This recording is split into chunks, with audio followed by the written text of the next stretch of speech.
lumipat. Saan nga? Para hindi na kami aapihin. Ba't inaabi ba kayo? Opo, nakampit bahay ko po. Ba't? Ano sinasabi? Ano? Kampit bahay nyo? Baka nanunood. Huwag tayo maingay. Ha? Huwag tayo maingay. Okay, usapan to ha. Huwag maingay ha. Tayo-tayo lang to. Sige, tayo-tayo lang to. Ano? Sabi daw nila, pipitsugin daw ako. Ano ka daw? Pipitsugin. Pipitsugin ka daw? Sabi? Sino may sabi niyan? Kapitbahay namin. Sino yun? Huwag tayo maingay. Tayo-tayo lang naman to. Brad, tayo-tayo lang. Baka huwag tayo maingay. Hindi nga. Bulong mo sa akin, sino? Ha? May mic Sorry. Nag-aaral ka na ba? Apo. Saan? Sa basurahan lang po. Basurahan? Hindi. Mayroon na kami school doon, di basuruhan. Sabi mo basurahan.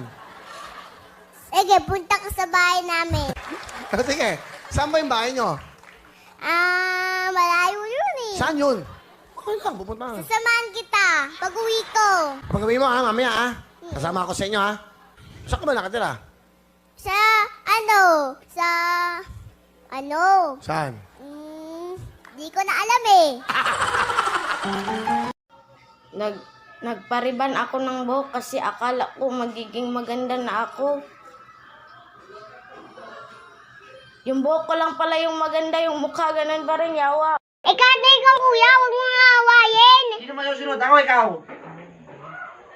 Ha? Abay, alangan. Oo. Sino? Sino mas matanda sa ating dalawa? Kada matanda ka pa rin. Hindi ka pa rin pwedeng mga-away kasi kapatid mo yun. Bakit mo inaaway? Kala mo, hindi mo yung kapatid. Pero nasasaktan ang kapatid mo sa mga ginagawa mo. Eh, kapatid ko ha. Ako naman ang kuya eh. Kahit ikaw ang kuya, kapatid mo pa rin siya. Pero hindi mo siya rin naawayin. Hindi ko man inaaway. Pinagsasabihan ko lang.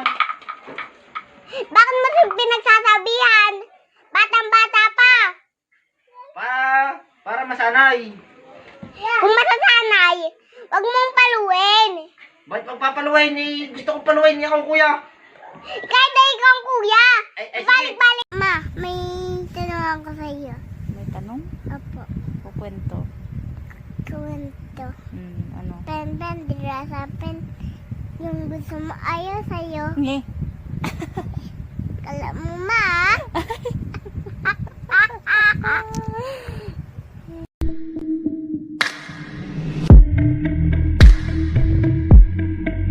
Isipin mo yung utak mo, hindi puro suso.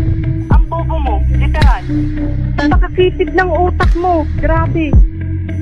Sira ulo ka ba? Dapat hindi ka nakikipaglandian kung alam mong may kabahay na. So, kung bibigyan kita ng pera, ano ang bibilhin mo? Meron ka bang pera, ma? Nge. Tinatanong lang kita eh. Ano ang bibilhin mo pag bibigyan kita ng pera? May pera ka ba, ma? Wala ka naman pong ganun, ma. Evelyn, Yes, sir. mag-opera ko. Bibigyan kita ng bisikleta, iwanan mo lang si maintenance. Hindi po ako marunong mag-bike, sir eh. Bigyan kita ng Mio na motorsiklo, iwanan mo lang si maintenance. Hindi po ako marunong mag-drive, sir. Hindi pa rin. Bibigyan kita ng iPhone X, iwan mo lang si maintenance. Kaya ko pong iwanan yung mga yan. Sa Cebuan, napula ko dapat nagpadala, hindi sa mga matatamis mong salita. Oh shit, mic drop. West Side Killer. Ha? Nakakalimutan mo ba na meron ka pamilyang inuwian dito? Sino ka? Ako! Ako yung bago niyong kasambahay! Ma'am, nandito na po si Sir. Ay, nako. Feeling ko ampun lang ako. Bakit naman, anak? Kasi ang mga kapatid ko ang papangit. Ako lang ang cute.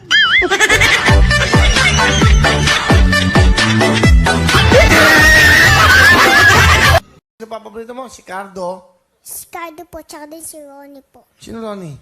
Ronnie Alonte po, yun na sa Showtime.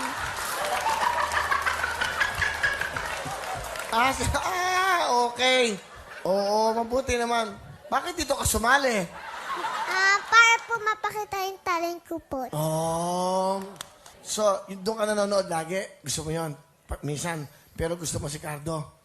Magaling bumaril na pulis? Opo. Si Ronnie Alonte naman? Magaling po siya mag-dance, tsaka din po mag-acting, tsaka din mag-sing po. Baka nanonood sila. Banggitin mo, babatiin mo. Yan, Cardo. Yan. Sige. Okay lang. What's up, my young people?